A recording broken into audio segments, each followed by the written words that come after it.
कैसा हो जब आप अपनी ट्रेन की सीट पर बैठे सफर का आनंद ले रहे हो, ट्रेन अपनी रफ्तार से आगे बढ़ रही हो और फिर एक ऐसा स्टेशन आता है जहां ट्रेन रुकने के बजाय उसकी रफ्तार और तेज हो जाती है। उस स्टेशन के आते ही अचानक से ट्रेन के सारे खिड़की दरवाजे बंद कर दिए जाते हैं, सारी लाइट्स को ऑन कर दिया जाता है और फिर एक अनजाना सा डर ट्रेन में बैठे हर इंसान के चेहरे से झलकने लगता है ना। बड़ी अजीब सी बात। आप सोच रहे होंगे कि आज हम आपको ये बच्चों वाली कहानी क्यों सुना रहे हैं, लेकिन जरा रुकिए जनाब, हम आपको बच्चों वाली कोई मनगढ़ंत कहानी नहीं बल्कि हम आपसे उस हकीकत को साझा कर रहे हैं जिसपे बड़े बड़े नेता मंत्री से लेकर रेलवे ने भी सच का मोहर लगाया है।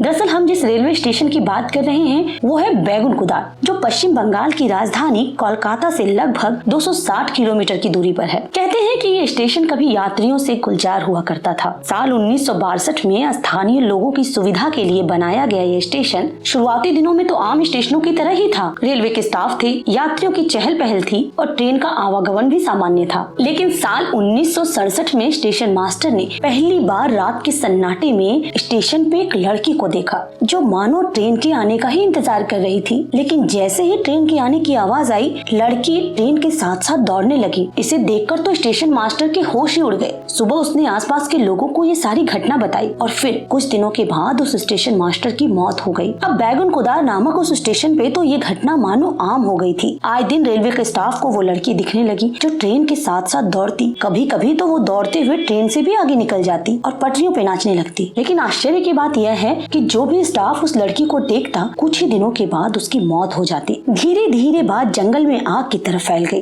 अफवाहें फैलने लगी, कहानियां बनने लगे। रेलवे का कोई भी स्टाफ अब उस स्टेशन पे जाने को तैयार नहीं था। लोग नौकरी छोड़ने तक को तैयार थे, लेकिन बैगुनकुदार में पोस्टिंग के लिए बिल्कुल भी रेडी नहीं थे। आखिरकार कोई स्टाफ न होने के कारण रेलवे को बैगुनकुदार स्टेशन बंद करना पड़ा और रेलवे के इतिहास में पहली बार एक लड़की की वजह से एक स्टेशन को पूरे 42 साल तक बंद रखा गया। फिर साल 2009 में ममता बनर्जी ने लोगों की सलाह और पूरी स्टडी करने के बाद ये स्टेशन को दोबारा चालू कर दिया। लेकिन आज भी शाम 5 बजे के बाद पूरे स्टेशन पे सन्नाटा पसर जाता है और शाम 5 बजे के बाद ना तो उस स्टेशन पे कोई ट्रेन रुकती है और ना ही कोई यात्री नजर आता है। भले ही स्टेशन दोबारा चालू हो गया हो, लेकिन आज भी रेलवे के रजिस्टर में बैगुनकुदार का नाम हॉन्टेड स्टेशन के नाम से दर्ज है।